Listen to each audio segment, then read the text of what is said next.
గారు ప్రవేశపెట్టిన రెజల్యూషన్ బలపరిచే అవకాశం కల్పించినందుకు నా ధన్యవాదాలు తెలుపుకుంటున్నా అధ్యక్ష. జై అమరావతి, జై జై అమరావతి. థ్యాంక్ యూ అధ్యక్ష. తర్వాత గౌరవనీయులు డిప్యూటీ సీఎం గారు పవన్ కళ్యాణ్ గారు మాట్లాడారు. సభాపతి గారికి హృదయపూర్వక నమస్కారం. గౌరవ ముఖ్యమంత్రి శ్రీ నారా చంద్రబాబు నాయుడు గారికి, గౌరవ సహచర మంత్రివర్యులకి, గౌరవ శాసనసభ్యులకి, ఆంధ్రప్రదేశ్ రాష్ట్ర ప్రజలకి నా హృదయపూర్వక నమస్కారం. ఈ ప్రత్యేక రాష్ట్ర రాజధాని కోసం పెట్టిన తీర్మానానికి మనస్ఫూర్తిగా మద్దతు తెలుపబోయే ముందు ఒకసారి ఏమేం జరిగాయి అనేది ఒకసారి వెనక్కి వెళ్ళి చూసుకున్నామని తెలియజేయాలనుకుంటున్నాను అధ్యక్ష. భాషా ప్రయుక్త రాష్ట్రాలు భారతదేశంలో ఏర్పడ్డాయంటే దానికి మూలాలు 1952 అక్టోబర్ 19వ తారీఖు నుండి అంకురం జరిగింది. 51 సంవత్సరాల వయసులో 58 రోజులు ఆమరణ నిరాహార దీక్ష చేపట్టిన పొట్టి శ్రీరాములు గారి త్యాగ ఫలితం ఆంధ్ర రాష్ట్ర ఏర్పాటు. దానిని ఆధారం చేసుకొని అనేక భాషా ప్రయుక్త రాష్ట్రాలు ఏర్పడ్డాయి. మన దురదృష్టం అప్పుడు రాష్ట్రం ఏర్పాటు అయినప్పటి నుంచి 1953 అక్టోబర్ 1 కర్నూలు రాజధానిగా ఏర్పడినప్పటి నుంచి ఈ రోజు దాకా ఇంకా మనం రాజధాని గురించి కొట్టుకుంటున్నాం. ఇక్కడ ఉండాలా, అక్కడ ఉండాలా. పొలిటికల్ స్టెబిలిటీ, స్థిరత్వం ప్రజలకి చాలా చాలా అవసరం. నేనే హైదరాబాద్కి రాబోయింది అధ్యక్ష. మేము చెన్నైలో ఉండేవాళ్ళం, ఫిల్మ్ ఇండస్ట్రీ అక్కడ ఉండింది. మేమందరం ఏం నమ్మామంటే ఇది మా నేల, మా తెలుగు రాష్ట్రం, మా ఆంధ్ర రాష్ట్రం.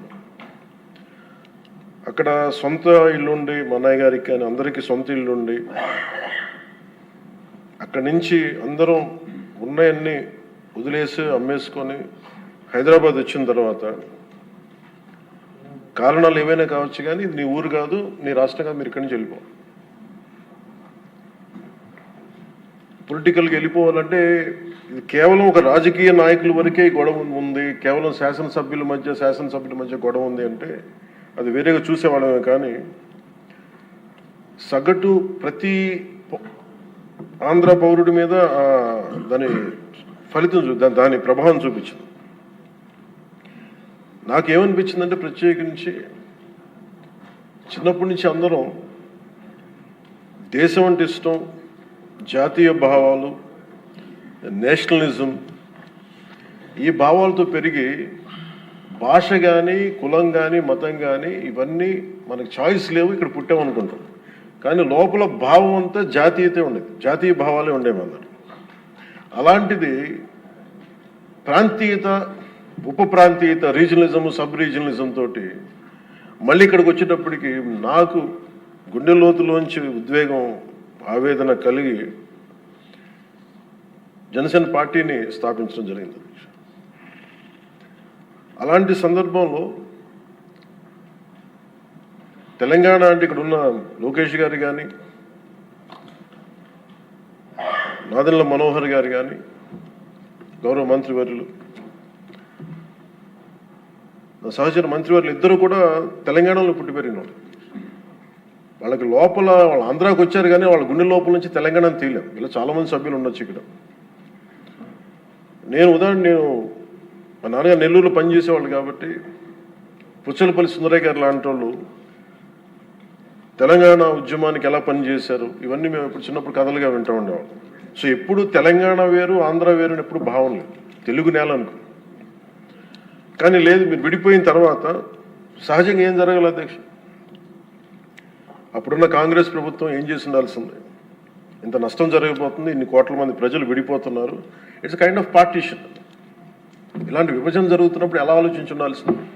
బాధ్యతగా అప్పుడున్న కేంద్ర ప్రభుత్వం కానీ, కాంగ్రెస్ లెడ్ యూపీఏ కేంద్ర ప్రభుత్వం కానీ విభజించిన విధానం కానీ, అలాగే మనోహర్ గారు ఆ రోజున సభలో ఆయన సభాపతిగా ఉండి, సభాపతి స్థానంలో ఉండి ఆయన ఆధ్వర్యంలో జరిగిన అంటే మొత్తం పెట్టిన బిల్లు కూడా, the house while rejecting the AP Reorganization Bill 2013, resolves to request the Honorable President of India not to recommend the AP Reorganization Bill 2013 for introduction in the Parliament, as the bill seeks to bifurcate the state of Andhra Pradesh without any reason, basis, and without arriving at a consensus in utter regard to the linguistic and cultural homogeneity and economic and administrative viability of both the regions. The bill also completely ignores the very basis of formation of states of Andhra Pradesh, the first linguistic state created in independent India. దీంట్లో ప్రత్యేకించి మీరు చూస్తే utter disregard to the linguistic and cultural homogeneity and economic and administrative viability. ఇందాక లోకేష్ గారు చెప్తున్నప్పుడు కనీసం ఆఫీసులు కూడా లేవని ఫోటోలు చూపిస్తూ ఉంటే, నేను అప్పుడు ముఖ్యమంత్రి గారిని కలవడానికి వచ్చినప్పుడు ఆయన ఆఫీస్ చూశాను. ఏదో ఇంజనీరింగ్ ఆఫీస్లో కూర్చొని ఆయన చేసే విధానం అంటే, ఆయన క్వైట్ అన్ ఆప్టిమిస్ట్ కాబట్టి, ఆయన చాలా బలమైన ఆశావాది కాబట్టి, ఇక టెంట్ వేసుకుని మనం చేద్దాం, డెవలప్మెంట్ చేద్దాం అన్న ముందుకు తీసుకెళ్తా ఉన్నారు. ఇలాంటి సందర్భంలో దీనికి ఒకసారి ప్రజల దృష్టికి కూడా తీసుకురావాల్సింది. అసలు భాషా ప్రయుక్త రాష్ట్రాలు కనుక పొట్టి శ్రీరాములు గారి ద్వారా జరగకుండా కనుక ఉంటే ఏం జరిగి ఉండేదనంటే, ఇది మనందరికీ చాలా చాలా అవసరం అధ్యక్ష. తెలుసుకోవాల్సిన, ప్రజలు కూడా తెలుసుకోవాల్సిన అవసరం అందరికీ ఉంది. ఆంధ్రప్రదేశ్ రాష్ట్రం ఏర్పడకుండా కనుక ఉండుంటే భాషా ప్రాతిపాదికన తెలంగాణ ఈ రోజున మహారాష్ట్రలోని, తెలంగాణ పూర్తి తెలుగు రాష్ట్రం వెళ్ళేది కాదు అధ్యక్ష. మహారాష్ట్రలోని నాందేడ్, పర్బని, బీడ్, ప్రస్తుతం సంభాజీనగర్ అయిన ఔరంగాబాద్, ఉస్మానాబాద్ జిల్లాలో కొంత భాగం, కర్ణాటకలోని గుల్బర్గా, బీదర్, రాయచూరులో కొంత భాగం కలిసి ఉంది. 1956 అదే భాషా ప్రాతిపాదికన ఈరోజు కేరళ ఏర్పడింది అంటే, మద్రాస్ ప్రెసిడెన్సీ నుంచి మలబార్ జిల్లా, కాసర్గోడ్, ట్రావెన్కోర్, కొచ్చిన్తో కలిసి మళ్ళీ కేరళ రాష్ట్రం ఏర్పడింది. అలాగే ఈ రోజున మనం చెప్తున్న మైసూర్ దీని రాష్ట్రం, బళ్ళారి, కొల్లేగల్ తాలూకా, సౌత్ కెనరా కలిసి కన్నడ మాట్లాడే ప్రజలు కర్ణాటక రాష్ట్రం ఏర్పడింది. బాంబే ప్రావిన్స్, మహారాష్ట్ర, గుజరాత్ ప్రత్యేక రాష్ట్రాలుగా ఆవిర్భవించాయి. తర్వాత పంజాబ్, హర్యానా, అన్ని రాష్ట్రాలు భాషా ప్రయుక్త రాష్ట్రాలుగా మన ఆంధ్రప్రదేశ్ త్యాగంతో నలిగిపోయి ఉనికితో ఏర్పడ్డ తర్వాత తిరిగి మనకి ఒక రాష్ట్రం కావాలి, మనకి ఇది కావాలంటే ఈరోజు రాజధాని లేకుండా ఇన్ని 70 సంవత్సరాలు పైచ, దాదాపు 68-70 సంవత్సరాలు అయినా కానీ, 6 దశాబ్దాలు దాటినా కానీ ఇంకా మనం ఒక రాజధాని లేని రాష్ట్రంగా, ఇంకా సరైన వసతులు లేని రాష్ట్రంగా, ఒక అడ్మినిస్ట్రేటివ్ సౌకర్యాలు లేని రాష్ట్రంగా, ఒక హైకోర్టు సమూలంగా ఒక బలమైన హైకోర్టు లేని రాష్ట్రంగా ఇంకా మనం కొట్టుకుంటూనే ఉన్నాం. ఇది నిజంగా చాలా ఆవేదన కలిగించేది, చాలా బాధ కలిగించేది. ఒకసారి అనిపిస్తుంది అసలు భాషా ప్రయుక్త రాష్ట్రాల ఏర్పాటుకు లేకుండా ఉండి ఇంకోలా ఉండేదేమో పరిస్థితి అని. మన అన్ని రాష్ట్రాలకి దేశం మొత్తం మీద మనకి జాగ్రఫీలు మార్చి మన జాగ్రఫీని తుడిచిపెట్టేసుకుని అటు ఇటు ఇంకా కొట్టుకుంటా ఉన్నాం. ఒక క్యాపిటల్ లేదు, ఇంకోటి లేదు. ఇవన్నీ నేను ఆలోచించే 2014లో బేషరతుగా ఎలాంటి కండిషన్స్ లేకుండా ఒకేసారి కూర్చొని నేను ఎందుకు చంద్రబాబు నాయుడు గారి నాయకత్వం తెలుగుదేశంకి మద్దతు పలికానంటే, ఇది నా దేశం మీద ఉన్న ప్రేమ, నా ఆంధ్రప్రదేశ్ నేల మీద ఉన్న గౌరవం. ఇది ఎందుకంటే ఆయన లాంటి వ్యక్తి ఒక 4 దశాబ్దాల అనుభవం ఉన్న వ్యక్తి, నాయకుడు. ఆయన లాంటి వ్యక్తి చేతిలో ఆంధ్రప్రదేశ్ ఉంటే చాలా బాగుంటుంది. ఎవరు నిర్ణయం తీసుకున్నారు అమరావతి రాజధానిగా ఉండాలి అని. అప్పటికి మనం రింగ్ రోడ్స్ ఎన్ని గొడవలు చూసాం. ఎక్కడైనా సరే భూ సమీకరణ అంటే చాలా గొడవలు ఉంటాయి. అలాంటిది 32,000 33,000 పైచిలుకు ఎకరాలు తీసుకుంటున్నప్పుడు 80 to 90% చాలా సజావుగా సాగింది. అది నేను ఆ రోజుల్లో ఉన్నప్పుడు కొన్ని పరిస్థితులు వచ్చినాయి. ఉదాహరణకి ఉద్దనరాయనిపాలెం దగ్గర చాలామంది దళిత కులాలకు చెందిన రైతాంగం వచ్చి నా దృష్టికి వచ్చి ఇట్లా మేము కూడా ఇక్కడే అంటిపెట్టుకున్నాం, మాకు కూడా కొంచెం వేతనం కొంచెం ఎక్కువ ఇప్పించండి, కొంచెం మనకి కాంపెన్సేషన్ ఎక్కువ ఇప్పించండి అంటే అది ఆ రోజున వారి దృష్టికి తీసుకెళ్ళినప్పుడు వాళ్ళకు కూడా న్యాయం చేశారు. ఇవన్నీ చేసిన తర్వాత ఎక్కడో ఒక చోట ముందుకెళ్తున్న పరిస్థితుల్లో 1924 ప్రభుత్వం మారింది. ప్రభుత్వం మారిన తర్వాత అసలు దాని మీద ఎంత కక్ష కట్టారండి అంటే ఈ లోపుల్లోనే దాని మీద చాలా అభాండాలు వేశారు. ఖచ్చితంగా భూమిని తీసుకుంటున్నప్పుడు కొన్ని సమస్యలు వస్తాయి అధ్యక్ష. అయిష్టత ఉన్నవాళ్ళు ఉంటారు. మొత్తం 100% సంతోషంగా ఎవరు, కానీ మెజారిటీ ప్రజలు మటుకు ఇష్టాపూర్వకంగా ఇచ్చారు.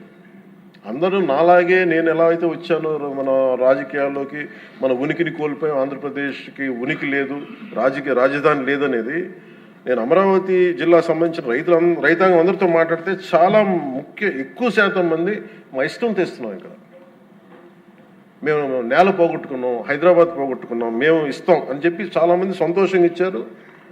ఇందాక కేశవ్ గారు చెప్పినట్టుగా ల్యాండ్ తీసుకోవాలంటే గొడవలు వస్తాయి. అలాంటిది 30,000 పైన ఎకరాలు తీసుకుంటున్నప్పుడు ఎక్కడా కూడా ఎలాంటి ఇబ్బంది లేకుండా, గొడవలు లేకుండా కేవలం సామరస్యపూర్వకమైన చర్చల ద్వారా అంటే ఓన్లీ ఆ చర్చలు కూడా దేనికి సంబంధించి మాకు ఎంత కాంపెన్సేషన్ ఉంటే మాకు ఎటువంటి దానివల్ల గౌరవ మంత్రి నారాయణ గారి ఆధ్వర్యంలో చాలా సానుకూలంగా సాగింది.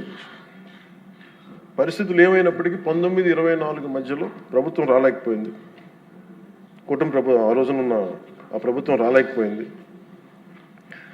వచ్చినప్పటి నుంచి అసలు ఎలాంటి గొడవలు జరిగినాయి అంటానికి చాలా మీకు ఎంత బాధ కలిగించే అంశాలంటే ఇంట్లో నుంచి బయటికి రాని ఆడవారు అసలు బయటికి రావాలంటే ఆలోచించేవాళ్ళు. అలాంటి ఆడపడుచుల మీద కష్టం, శారీరక శ్రమ తప్ప వాళ్ళ ఒంటి మీద వాళ్ళ శారీరక శ్రమ తప్ప ఇంకేమీ తెలియని వీళ్ళందరూ ఇష్టంతో పొలాలు ఇస్తే ఈరోజు ఇక్కడ రాజధాని లేదు, ఇక్కడ ఉండదు అనే గత వైసీపీ ప్రభుత్వం చేసిన దీనికి నాకు జనసేన పార్టీ కార్యాలయానికి వచ్చి ఆడపడుచులు ఎలా దెబ్బలు కొట్టారు, పోలీసులు ఎలా కొట్టారు అనేది నాకు ఇది వివరించే దృశ్యాలు అధ్యక్ష. అలాగే ఎలాగ వీళ్ళని వచ్చి ఎన్ని రకాల కష్టాలతో ఉన్నాం, మాకు ఏం చేస్తున్నారు అనేది మా జనసేన పార్టీ ఆఫీస్ దృష్టికి తీసుకొచ్చారు. ఆవిడకి ఇక్కడ చూస్తే మీకు ఎలా కొట్టారు పోలీసులు అనేది ఆవిడ ఏడుస్తుంది. నేను ఇంట్లో నుంచి ఎప్పుడు బయటికి రాలేను, నా బిడ్డల భవిష్యత్తు కోసం ఇస్తే నన్ను ఎలాంటి దారుణంగా కొట్టారు చూడండి అని చెప్పి మేము చెప్పుకోలేకపోతున్నాం, మేము కూర్చోబెట్టి ఎక్కడెక్కడ కొట్టారు మీకు చెప్పలేకపోతున్నాం అనేది ఆవిడ చాలా హృదయ విదారకంగా చెప్తుంది.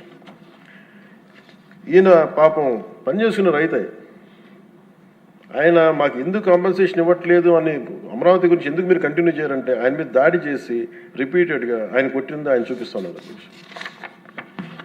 ఇదే చూస్తే ఇక్కడ ఈ ఆడపడుచున్నాడు.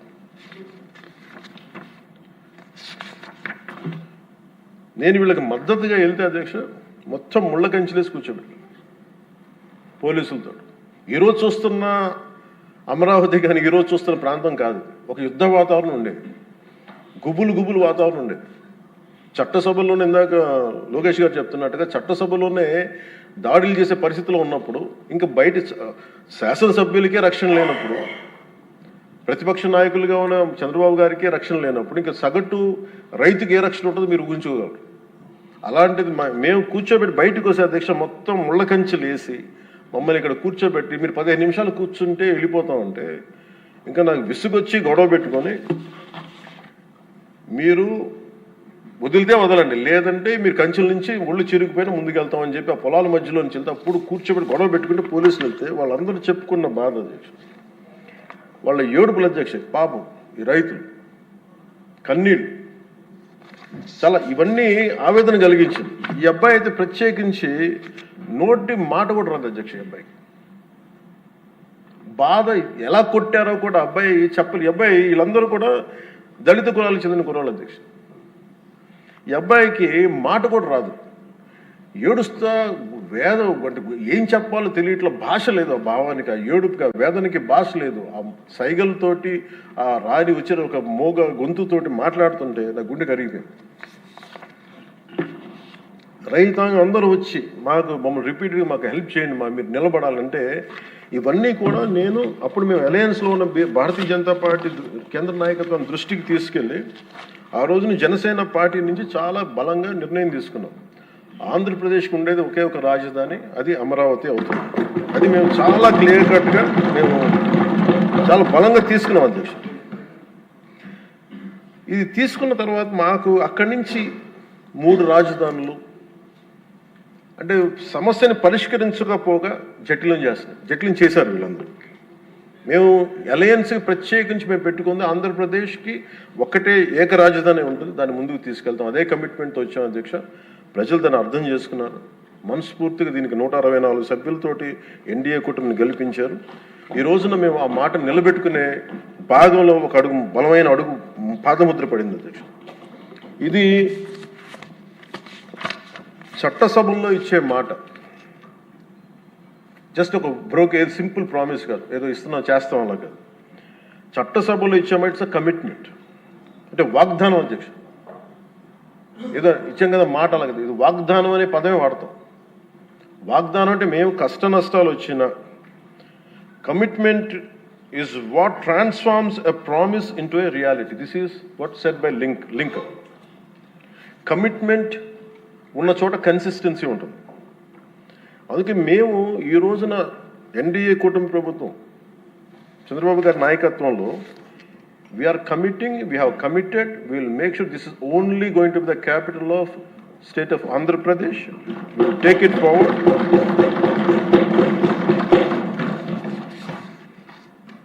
ఎందుకంటే మా ఇంటెంట్ చాలా క్లియర్గా ఉంది. ఇట్స్ నాట్ ఎ సింపుల్ ఇంట్, ఇట్స్ ఎ కమిట్మెంట్ అధ్యక్ష. ఇదే మేము మాటగా ఇది మన చట్టసభలో ఇచ్చే మాట. ఒకసారి ఇది కూడా మీకు పటేల్ గారి మాటలు గుర్తు చేస్తాను. 600 పైచిలకు మన చిన్న రాజ్యాలన్నీ కలిసి ప్రిన్సిపల్ స్టేట్స్ అన్ని కలిపి ఇండియన్ యూనియన్గా పెట్టినప్పుడు ప్రైవీపర్స్ పెడతాం, మీకు అందరికి ఇస్తాం అనేది, రాజభరణం ఇస్తామని చెప్పిన తర్వాత ఆయన అయిపోయిన 2 రోజులకి చెప్పి అప్పుడు రాజభరణం ఎందుకు వాళ్ళని మాట్లాడుతుంటే మన చట్టసభలో ఇచ్చిన మాట మనం ముందుకు తీసుకెళ్ళకపోతే ఈ చట్టసభల మీద విశ్వాసం ఉండదు. అది రాజభరణం తీసేసిన తర్వాత కూడా దాని ముందే ఆయన చెప్పారు, రాజభరణం వీళ్ళు తీసేసే మైండ్ సెట్లో ఉన్నారని ఆయనకి అర్థమైంది అనుకుంటే ఆ కాంటెక్స్లో చెప్పారు అధ్యక్ష. అలాగా మేము this should be a commitment. ఇందాక లోకేష్ గారు చెప్తా ప్రతి ఒక్కరికి ఇదే భయం ఉంది, మళ్ళీ రేపు పొద్దున వీళ్ళు వస్తే ఏం చేస్తారని. ఏమీ చేయలేరు, రారు, ఏమి చేయలేరు.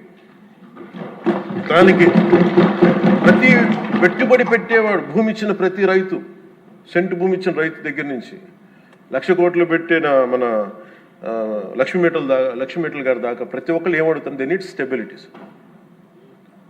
We have to commit our selves. We will give stability for the 5 crore people of Andhra Pradesh. Through that we stabilize our country Bharat. ఇది కనుక మనం నిలబడకపోతే మనందరికీ భిన్నమైన అంశాల్లో కొంత తేడాలు ఉండొచ్చేమో, అభిప్రాయ భేదాలు ఉండొచ్చేమో, పాలసీ ఎలా కాకుండా ఎలా చేయొచ్చేమో అభిప్రాయ భేదాలు వస్తాయేమో, రావచ్చేమో నాకు తెలియదు. ఇప్పుడు దాకా రాలే, సంతోషం. రాకూడదని నేను కోరుకుంటున్నాను ఖచ్చితంగా. కానీ ఏది ఏమైనప్పటికీ భవిష్యత్తులో మటుకు మనందరం ఒకటే మాట మీద అమరావతి రైతాంగానికి కట్టుబడి ఉండాలి, నిలబడాలి. This is my commitment. This is what our commitment from Janasena party to our trusted honourable CM గారు శ్రీ నారా చంద్రబాబు నాయుడు గారికి. మనస్ఫూర్తి ఇస్ అవర్ కమిట్మెంట్. మేము ఎక్కడికి దీన్ని మాట మార్చం, దీన్ని ముందుకు తీసుకెళ్తాం. దీనికి ఎంత డబ్బులు పెట్టాం, ఎంత డబ్బులు వస్తుంది, వీటన్నిటికంటే కూడా విసిగిపోయాం. 1953 నుంచి ఈ రోజు దాకా ఒకళ్ళేమో అటు బొమ్మ అన్నారు, ఇంకొకళ్ళు ఇటు బొమ్మ లేదు, మళ్ళీ ఇటు బొమ్మ అన్నారు. ఎవరి త్యాగాల మీద అయితే అందరికీ భాషా ప్రయుక్త రాష్ట్రాలు వచ్చినాయో, భాషా ప్రయుక్తతో నాందికి పలికిన ఆంధ్రప్రదేశ్కి ఈరోజు ఇంకా మనం కొట్టుమిట్లాడుతూ ఉన్నాం. ఇంకా సెంట్రల్ దగ్గరికి వెళ్ళి దేహాన్ని అడగాల్సి వస్తుంది. మాకు ఇవి ఇవ్వండి, మాకు ఆఫీసులు ఇవ్వండి, లేదా ఇందాక మీరు చెప్పిన ఆ షెడ్యూల్స్ రావాల్సిన ఆఫీసులు కానీ ఇంకా రావాల్సిన ఏమి రాలేదు. ఇంకా అడగాలంటే మన గొంతు చాలా బలంగా ఉన్నాం. సబ్ రీజనలిజం అనే యాటిట్యూడ్ తీసేయాలి మన దగ్గర. మీరు ఉత్తరాంధ్ర, మీరు రాయలసీమ, ఏంటి రాయలసీమ, ఏంటి ఉత్తరాంధ్ర, ఏంటి గోదావరి జిల్లాలో అన్ని కలిపి ఆంధ్ర కాదా? అందరూ మాట్లాడి తెలుగు వాళ్ళం కాదా? అసలు తెలుగు జాతి ఐక్యతగా మనం మాట్లాడుకున్న మైండ్ సెట్ నుంచి నిజంగా బాధ ఏంటంటే మన ఆంధ్ర కన్ఫైన్ అవ్వాల్సి వచ్చింది. ఫైన్, భావంలో తెలుగు జాతి ఉంది కానీ గుండెల్లో ఓకే, మనకు reality is Andhra, okay, let us accept Andhra. మళ్ళీ దీంట్లో కూడా ఇందాక మీరు చెప్తున్నారు, లోకేష్ గారు చెప్తామంటే మీ ఉత్తరాంధ్రకి అవసరం లేదా అంటే, ఇంకా మనలో కూడా మనకి సబ్ రీజన్స్ పెట్టుకుంటే ఈ రాష్ట్రానికి ఎవడు రక్షించలేడు. మన ఎంతమంది ఉండి మీరందరూ చదువుకున్న వాళ్ళు, అద్భుతమైన ఏమంటారు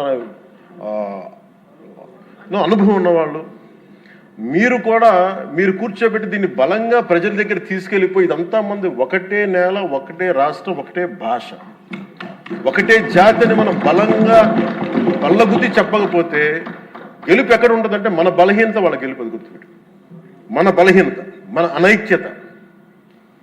వాళ్ళని చూసి మనం ఏం ఆలోచించగలరు, రేపు పొద్దున వీళ్ళు వచ్చేస్తారంటే. ఎప్పుడు వస్తారంటే నేను చెప్తున్నాను మీకు, మనలోని అనైక్యత, మనలోని అవగాహన లోపం ఉంటే వాళ్ళకి ఆ బలం ఉంటుంది. అసలు ఆ పరిస్థితి మనలో రానప్పుడు అలాంటి పరిస్థితులు ఎప్పటికీ ఉత్పన్నం కావు. స్టెబిలిటీ ఫర్ దిస్, ఒక జనరేషన్ స్టెబిలిటీ ఇవ్వాలి మన Andhra Pradesh. I'm committing for that. ఒక generation stability 25 to 32 years stability ఆంధ్రప్రదేశ్కి ఇవ్వాల్సిన అవసరం ఉంది. ఇది ఈ రోజున ఇక్కడ ఉన్న వాళ్ళు ఎవరు కూడా అధ్యక్ష, ఎవరికి డబ్బులు అవసరం లేదు, ఎవరి పనులు వాళ్ళకు ఉన్నాయి, ఎవరి జీవితాలు వాళ్ళకు ఉన్నాయి, ఎవరు వ్యాపారాలు వాళ్ళకు ఉన్నాయి. నా ఫిల్మ్ యాక్టింగ్ కెరీర్ ఉంది, నాకు ఇవన్నీ నాకు దీంట్లో నాకు లబ్ధి పొందేది నాకేం అవసరం లేదు. కానీ నా భవిష్యత్తు ఒక్కసారి స్టెబిలైజ్ అయిన తర్వాత మేము తెలంగాణ నుంచి తిరిగి ఇది మీకు సంబంధం లేదని అనుకున్నప్పుడు ఈ బాధ ఇంకెవరికి రాకూడదని అనుకున్నాం అధ్యక్ష. స్టెబిలిటీ పోగొట్టుకు డీస్టెబిలైజ్ అవ్వకూడదని ఒక వేదంతో ఈ రోజున అన్నీ వదులుకొని తిట్లు తిని, ఇంట్లో ఆడబిడ్డలను తిట్టించుకొని, ఇంట్లో నా భార్యను తిట్టి, బూతులు తిట్టి, ఇంతమంది అందరి మీద కేసులు, మన పార్టీ వ్యక్తుల మీద కేసులు పడి, అటెంప్ట్ మర్డర్ కేసులు పెట్టించుకొని ఇవన్నీ చేయాల్సిన అవసరం లేదు. కానీ ఎందుకు చేస్తున్నాం అంటే we want to make sure criminalization into politics can not be tolerated, will never be tolerated. మీ చట్టసభల్లోనే కూర్చొని మేము దాడులు చేస్తాం, ఇష్టారాజ్యంగా కొడతామంటే మేము కూర్చోబెట్టి కామ్గా ఉండే వ్యక్తులు అయితే కాదు.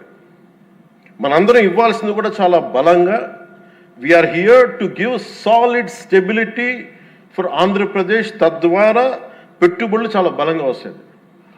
అది ఈ ప్రజలు, నేను ఆంధ్రప్రదేశ్ ప్రజలకి ఈ సభాముఖంగా సభాపతి గారి ద్వారా నేను చెప్పదలుచుకున్నాను.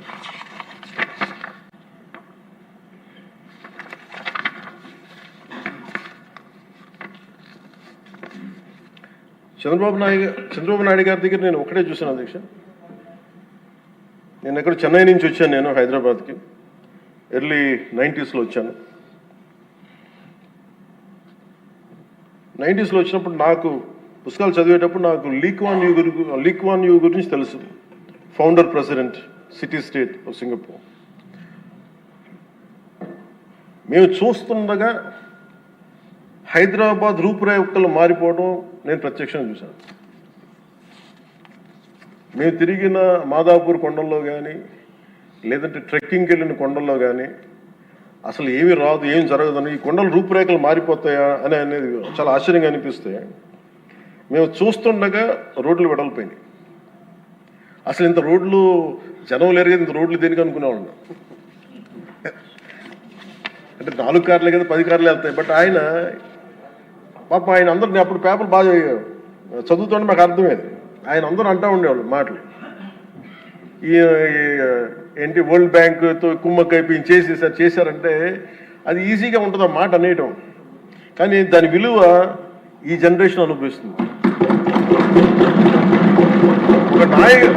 ఒక పొలిటికల్ లీడర్ నెక్స్ట్ ఎలక్షన్స్ గురించి ఆలోచిస్తాడు. ఒక విజనరీ ఉన్న నాయకుడు వచ్చి తరం కోసం ఆలోచిస్తాడు. బట్ ఖచ్చితంగా అది ఆ దార్శనికత ఉన్న చంద్రబాబు గారు చేసింది. మొన్నగా ప్రతిసారి హైదరాబాద్ టువర్డ్స్ ఎయిర్పోర్ట్ వస్తూ ఉంటే ఎప్పుడు మాకు ఆ ఫ్లైఓవర్ మధ్య వెళ్తూ ఉంటే నిజంగా ఇందాక చెప్తున్నప్పుడు సికింద్రాబాద్ వచ్చింది, హైదరాబాద్ వచ్చింది. Cantonment is more of Secunderabad, Hyderabad is Nizam. But Cyberabad it's one man's creation. అది మనం యాక్సెప్ట్ చేస్తే అది మనకి చాలా మందికి అది నచ్చచ్చు నచ్చకపోవచ్చు, కానీ ఒక రియాలిటీని యాక్సెప్ట్ చేస్తారు. ఎందుకంటే అది కూర్చోబెట్టి ఆయన కూర్చొని డిజైన్ చేశారు, ఒక కాన్సెప్ట్ చేసి దాన్ని ఇంతమందితో ఇబ్బంది పడి అందరి చేత మాటలు అనిపించుకొని ఒకసారి రోల్ చేసిన తర్వాత దాన్ని ముందుకు తీసుకెళ్ళిన తర్వాత అది దాన్ని ముందుకు తీసుకెళ్ళడం ఎవరికి ఫస్ట్ ఎవరు పెట్టగలరు? అన్ని కష్టాలను అధిగమించి అందరి చేత మాటలు అనిపించుకొని ఎవరు పెట్టగలరు? That credit goes to Honorable CM Sri Chandrababu. We wholeheartedly acknowledge your efforts, sir. We wholeheartedly acknowledge your vision. My commitment to you is that we will stand by. మీరు అక్కడ హైదరాబాద్కి ఎంత కమిటెడ్గా చేశారో ఈ రోజున పెట్టుబడులు వస్తుంటే మన అమిత్ షా గారితో గౌరవ హోంమంత్రి అమిత్ షా గారితో మాట్లాడుతున్నాం మన మధ్య ఢిల్లీ వెళ్ళినప్పుడు. ఆంధ్రప్రదేశ్ చాలా చాలా రాష్ట్రం దేశంలోని అన్ని రాష్ట్రాల కంటే కూడా ఎక్కువ పెట్టుబడులను ఆకర్షిస్తుంది. దీని ఫలితాలు మీరు ఇంకొద్ది ఇప్పుడు కనిపించకపోయినా కానీ భవిష్యత్తులో మీకు చాలా అద్భుతమైన స్టేట్ కింద వస్తుంది అని చెప్పి మన అందరికీ మనస్ఫూర్తిగా వారి అభినందనలు తెలుసు. అలాగే ఈ రోజున కూటమి ప్రభుత్వం అధికారంలోకి వచ్చిన వెంటనే అమరావతి రైతులకు ఇచ్చిన మాట నిలబెట్టుకుంటూ రాజధాని నిర్మాణ ప్రక్రియను పునఃప్రారంభించు.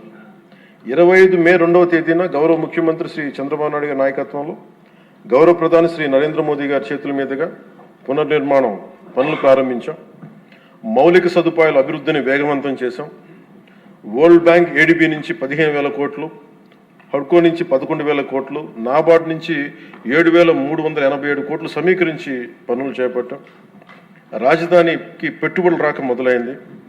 ఒకేసారి 15 జాతీయ బ్యాంకులు తమ కార్యాలయాల ఏర్పాటుకి శ్రీకారం చుట్టాయి. మరో 28,000 కోట్ల పెట్టుబడులు వచ్చాయి. అమరావతి ఒక సాధారణ రాజధాని కాదు, ఇది ఒక ప్రజా రాజధాని, ప్రపంచ శక్తిగా రూపుదిద్దుకోనున్న రాజధాని. అమరావతి ఆంధ్రప్రదేశ్ రాష్ట్ర శాశ్వత రాజధాని. ఈ మేరకు అసెంబ్లీ సాక్షిగా ప్రభుత్వం శ్రీ నారా చంద్రబాబు నాయుడు గారు ప్రవేశపెట్టిన తీర్మానానికి జనసేన పార్టీ తరఫున మనస వాచ కర్మణ సంపూర్ణ మద్దతు తెలియజేస్తున్నాం. జై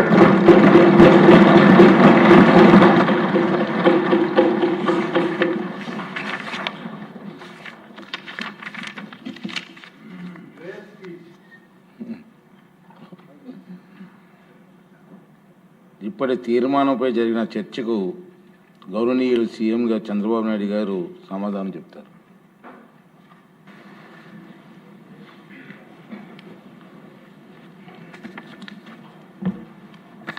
అధ్యక్ష,